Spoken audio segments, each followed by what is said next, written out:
क्या आप किसी प्रॉपर्टी के डायरेक्ट मालिक बने बिना उस प्रॉपर्टी की रेंटल यानी भाड़े की इनकम प्राप्त कर सकते हैं? आपके पास ज्यादा कैपिटल नहीं है तो भी क्या आप कमर्शियल ऑफिसेस, शॉपिंग मॉल और अन्य रियल एस्टेट प्रॉपर्टीज में इन्वेस्ट कर सकते हैं? जी हां friends, welcome to our master instrument series, जिसमें हर वीक हम इंडिया के एक फाइनेंशियल इंस्ट्रूमेंट के बारे में चर्चा करते हैं। और आज का हमारा इंस्ट्रूमेंट है रीट्स और इनविट्स। रीट्स का मतलब है रियल एस्टेट इन्वेस्टमेंट ट्रस्ट और इनविट्स का मतलब है इंफ्रास्ट्रक्चर इन्वेस्टमेंट ट्रस्ट। क्या है रीट्स इनविट्स?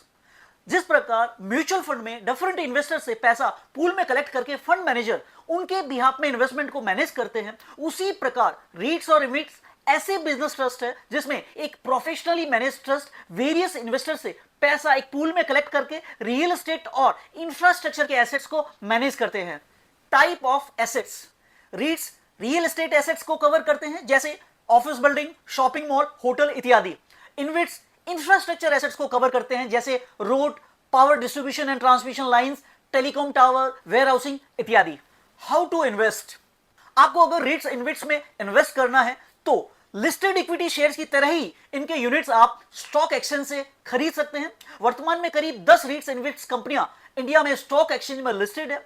आप इस टेबल में इन कंपनियों की लिस्ट इनके मार्केट कैप के साथ देख सकते हैं। इंडिया में रीट्स अनलिस्टेड नहीं हो सकते, जबकि इनविट्स लिस्टेड और अनलिस्टेड दोनों ही तरह के हो सकते हैं। मिनिमम अमाउंट ऑफ इन्वेस्टमेंट: आप इस टेबल में देख सकते हैं कि आप 500 रुपए से भी कम में इन कंपनियों के केवल एक यूनिट्स को खरीदकर आप इन्वेस्टमेंट स्टार्ट कर सकते हैं। बेनिफिट्स ऑफ रीट्स इनविट्स: बहुत ही स्मॉल कैपिटल के साथ ओनरशिप का मिलना, स्टॉक एक्सचेंज में लिस्टिंग होने के कारण आप कभी भी सेल कर सकते हैं। इनको मिनिमम 90% का कैश फ्लो डिस्ट्रीब्यूट करना कंपलसरी है, इसलिए आपको रेगुलर इनकम मिलती रहेगी। इक्विटी, डेट, गोल्ड इत्यादि के अलावा रिट इनविट भी आपके पोर्टफोलियो को डाइवर्सिफिकेशन प्रदान करेंगे। टैक्सेशन: रिट इनविट्स को इनकम टैक्स में पास थ्रू स्टेटस दिया गया है। इसका मतलब टैक्सेशन कंपनियों के हाथों में नहीं लगकर सीधे इन्वेस्टर्स को देना होगा, इसलिए इंटरेस्ट, डिविडेंड, कैपिटल गेन इत्यादि डिस्ट्रीब्यूशन के ऊपर नॉर्मली निवेशकों को उनकी एप्लीकेबल रेट से टैक्स लगेगा with some conditions. Thank you for watching.